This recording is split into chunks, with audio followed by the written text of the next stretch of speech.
seluruh mitra ini harus memahami itu tanaman-tanaman judi semua. Kalau kita tidak bisa menguasai marketingnya. Jadi permasalahan pertanian di Indonesia itu pertama ilmu pengetahuan, yang kedua modal, yang ketiga marketnya. Banyak petani kita konvensional menangis itu karena apa? Karena sekarang harga tomat itu Rp500 di kebun. Siapa kira-kira yang harus tanggung jawab? Ya sudah, terimakan karena memang itu tanaman judi, ya kalah judi saja. Tapi mindset petani buah-buahan tidak seperti itu. Contoh, kalau padi tanaman judi bukan? Bukan, karena stabil. Gabah kering panen itu bisa 4.000, bisa 5.000. Nanti kalau kering giling sampai 11% itu bisa di atas 5.000. Harapannya 7.500 itu petani kaya semua nanti. Nah, itu bukan tanaman gambler, seperti jahe merah bukan tanaman gambler.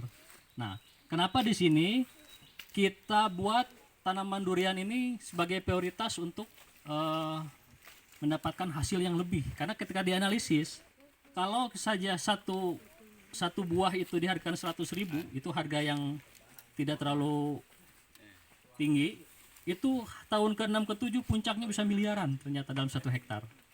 Makanya ini jarak seperti ini sudah diatur mata 5, jadi tidak ada yang bersinggungan nanti tajuknya. Nah, itulah kenapa gambaran, mudah-mudahan KDB di sini bisa menular di seluruh mitra semua ya. Amin. Jadi mindset petani buah-buahan itu berbeda dengan mindset petani konvensional.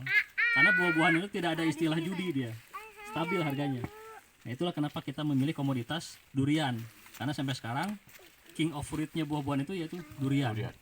Lagi kemudian yang dipilih itu jenis musangking. Ini semua yang kecil-kecil ini musangking semua. Musangking apa itu musangking? Musangking itu berasal dari Malaysia.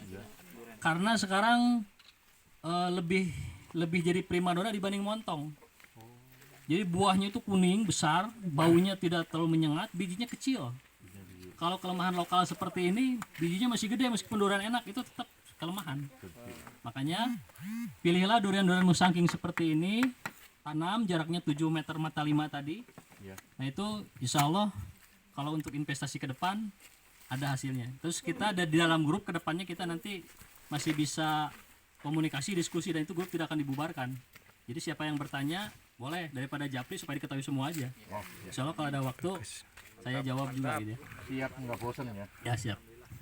Nah kemudian tahapan berikutnya dalam aplikasi eco farming dan pupuk yang lain supaya memacu pembungaan di luar musim. Ini tiap tanaman itu responnya beda-beda. Contoh tanaman ini nih. Ini tanaman durian ini sudah respon pemupukan eco farming dan pupukan yang lainnya. Makanya keluar semua tuh. Nah, jadi sebelumnya karena ini memang belum 1 tahun, ini tadinya sering diaplikasikan Roundup, herbisida sistemik. Nah ternyata setelah kita gali, ternyata yang namanya akar durian itu masih di permukaan nih. Ini kalau kena Roundup menghambat ke pembuahan. Makanya hati-hati, jangan sampai menggunakan herbisida sistemik di sekitar piringan ini buah-buahan, terutama buah-buah durian. Terutama kelapa sawit juga sama. Karena setiap corporate itu ingin mencari jalur murah, biasanya pakai Roundup. Nah itu ternyata bisa menurunkan produktivitas buah bisa sampai 40-50, ngilangnya itu. Makanya hati-hati dalam penggunaan herbisida kimia itu. Nah kemudian seperti gimana? Nah itu tadi, kalau misalkan luasannya hektaran, tetap yang kita prioritaskan itu land clearing di piringan ini. Lebih dibersihin manual. Terkadang corporate itu ya yang jutaan hektar itu. Nah itu tadi, aplikasinya ini menggunakan herbisida memang murah, biayanya murah dan cepat, tapi ke kelapa sawitnya tidak berbuah. Mending pilih yang mana kira-kira? Ya pilih yang berbuah. Nah, berarti yang ramah lingkungan itu apa? Nah, kemudian yang tadi dia teori di ruangan, jadi perlu disampaikan ini adalah bor biopori ini. Jadi cara pembuahan di luar musim itu kan adalah melalui injeksi. Saya pastikan injeksi pada tanaman keras berupa durian itu dengan eco farming tidak bisa. Kenapa? Busuk. Karena ada cendawan dan bakteri.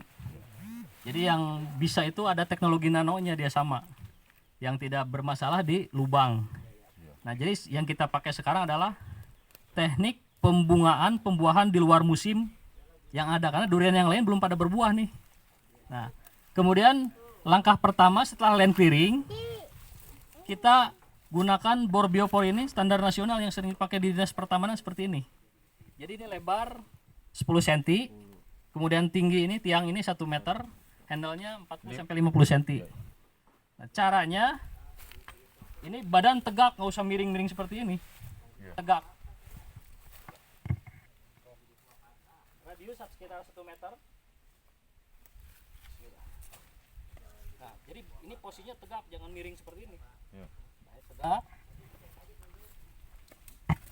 Sebetulnya ini ada yang kena akar nih, tapi tidak masalah karena memang biopor ini tujuannya untuk memacu.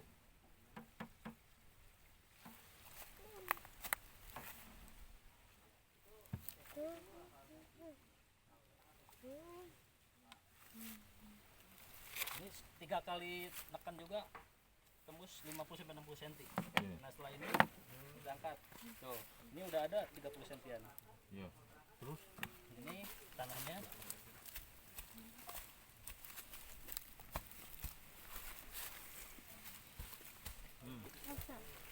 Ini baru sekali. Kemudian tekan lagi.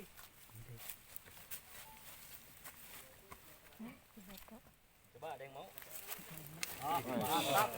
Orang tua harus itu. Tegak Pak, jangan miring-miring. Sekali dorong kalau ini. dipoto dong. Live Pak. Wes. Wes, kawan. Ini lah kuat. Di syuting. Masih hidup.